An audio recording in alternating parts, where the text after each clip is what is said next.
The worst date of her life didn't announce itself loudly. It crept in with a sour feeling in her chest the moment she realized she had dressed up hope just to watch it be ignored. The café was bright with afternoon sunlight, full of clinking cups and soft music, yet Aisha felt like she was shrinking into the chair, invisible to the man across from her who kept checking his phone as if she were an inconvenient pause between more important moments. By the time he laughed at a message that had nothing to do with her and waved a careless goodbye, leaving the bill half paid and her heart fully bruised, Aisha knew this day would leave a mark. She stepped outside into the warm glow of midday, fighting the sting behind her eyes, unaware that the most unexpected kindness was about to rewrite the ending she thought she deserved. Before the story pulls you deeper, take a second to show some love. If you believe in kindness, second chances, and the quiet moments that change lives, please like, comment, share, and subscribe to the channel Kindness Touch. Your support helps stories like this reach hearts that need them. Aisha stood on the sidewalk, the sun high and honest, exposing everything she wanted to hide. The afternoon felt too bright for disappointment, too alive for the heaviness pressing against her ribs. She adjusted the strap of her bag and told herself she was fine, that she had survived worse than a careless date with a man who couldn't be bothered to look at her.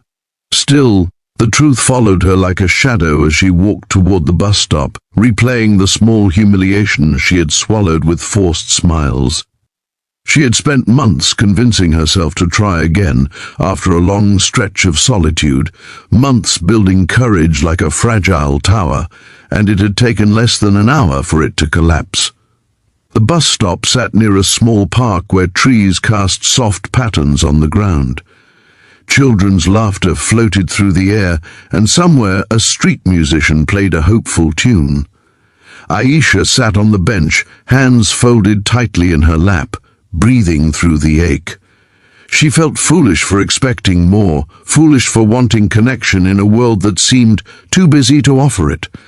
The thought that maybe she was the problem crept in, a familiar voice that told her she asked for too much simply by wanting to be seen. That was when she noticed the man standing a few steps away, holding the hand of a little boy with a mop of dark hair and paint-smudged fingers. The boy was chattering excitedly about something, pointing toward the park, while the man listened with a patient smile that didn't waver. There was a gentleness in the way he knelt to adjust the boy's shoe, right there on the sunlit pavement, as if the rest of the world could wait. Aisha looked away quickly, not wanting to stare, but the image lingered, warm and steady, like a reminder of something she had almost forgotten. The man's name was Rayan, though Aisha wouldn't learn it right away. He was a single father navigating life one careful step at a time, balancing responsibility with hope, carrying quiet exhaustion behind kind eyes. His son, Idris, had been the center of his universe since the day Rayan's life split into before and after, the day love had demanded more strength than he knew he had. That afternoon they had spent hours at a nearby community center, painting sunflowers and laughing under the watchful eye of volunteers, and now they were heading home, hearts light from simple joys. As fate would have it, the bus was delayed, stretching minutes into a shared pause. Idris wandered closer to Aisha's bench, fascinated by the pattern on her scarf. Rayan followed, apologetic and attentive, guiding his son gently.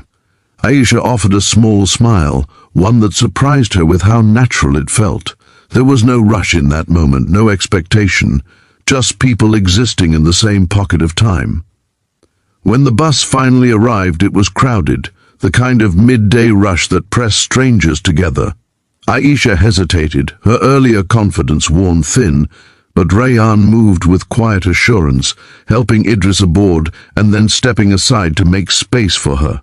It was a small thing, almost unnoticeable, yet it landed heavily in her chest. Someone had noticed her, someone had made room. They stood near the door, sunlight pouring through the windows as the bus rumbled forward. Idris leaned against his father, already sleepy from excitement, and Aisha watched the reflection of the city slide by, feeling something inside her loosen. Ryan noticed the crease between her brows, the way she kept glancing toward the window as if bracing herself. Without words, his presence felt like a steady hand at her back, not pushing, just there. When her stop came, Aisha stood, suddenly unsure. The street outside was unfamiliar, a longer walk than she had planned, and the weight of the day threatened to return.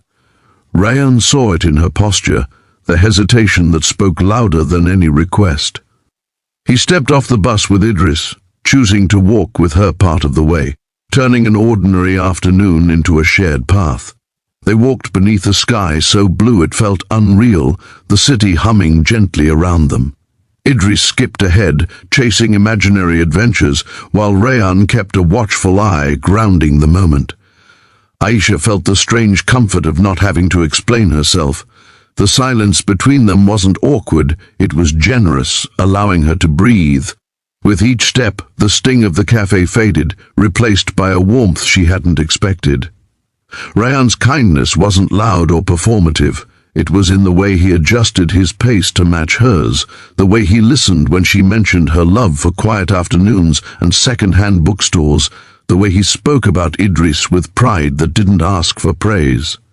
There was no flirtation, no pressure, just a shared humanity that felt rare and precious. As they reached the corner where their paths would eventually split, Aisha realized she was smiling, really smiling for the first time that day. The worst date of her life had shrunk into something manageable, a bruise that no longer defined her. Ryan had walked her out of disappointment without even knowing it, had reminded her that decency still existed in small, consistent acts. They paused near a row of sunlit shops, the air smelling faintly of bread from a nearby bakery. Idris tugged at his father's hand, eager to continue, and Ryan glanced at Aisha, offering a nod that carried respect and something softer beneath it.